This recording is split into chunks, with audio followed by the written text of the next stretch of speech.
என் பேர் வந்து ஏஎஸ் வித்யாசாகர். நான் 10th ஸ்டாண்டர்ட் பி செக்ஷன் படிக்கிறேன். நான் வந்து இடிகிரே கவர்மெண்ட் ஹை ஸ்கூல் படிக்கிறேன். நான் பண்ணியிருக்க ப்ராஜெக்ட் நேம் என்னென்னா multipurpose agriculture machine with solar tracker. இப்போ நம்ம உயிர் வாழ்றதுக்கு தேவையே சாப்பாடு தான். சாப்பாடு இல்லைன்னா நம்மளால உயிர் வாழவே முடியாது.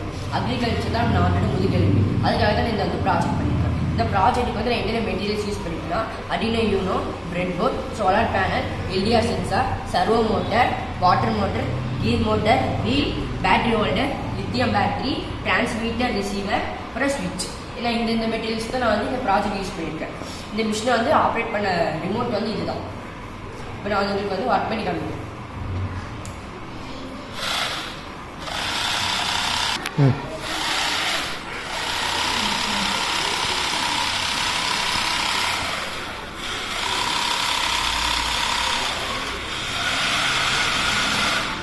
இந்த மிஷின் வந்து 4 டைரக்ஷன்லையுமே மூவ் ஆகும். நெக்ஸ்ட் வந்து ஹார்வெஸ்டிங் மிஷின்.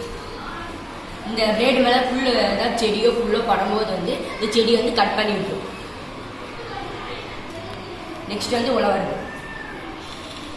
இது வந்து கீழே மண்ணில் பட்டு இந்த மிஷின் வந்து மூவ் ஆகும்போது கீழே வந்து உழவிட்டே வரும்.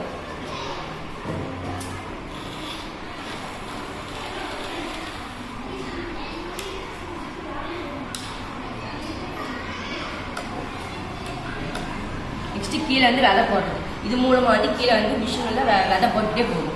இது வந்து ஸ்ப்ரிங்கிள் வாட்டர். இது மூலமாக தண்ணி வந்து எல்லாம் ஸ்ப்ரிங்கிளாக வந்து வெளியே வரும். அக்ரிகல்ச்சர் முக்கியமான பர்பஸ் என்னென்னா பேட்டரி வந்து டக்குன்னு சீக்கிரமாக தீண்டு போயிடும். அதுக்காக நான் என்ன பண்ணியிருக்கேன்னா மேலே வந்து ஆட்டோமேட்டிக் சோலார் ட்ராக்கர் பண்ணியிருக்கேன். அது வந்து சன்னோட பொசிஷனுக்கு தகுந்த மாதிரி சோலார் பேனல் அதோட டேரக்ஷன் வந்து ஆட்டோமேட்டிக்காக அதே மாற்றிடுது.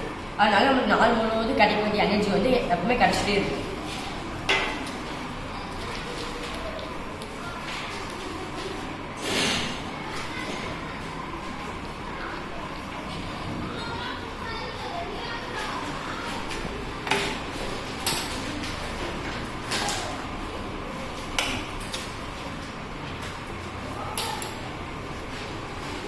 இது வந்து சன்லைட்லேருந்து எந்த சைடு மூவ் ஆகுதோ அந்த சைடு வந்து இந்த சோலார் பேனல் வந்து ஆட்டோமேட்டிக்காக மூவ் ஆகிடும்.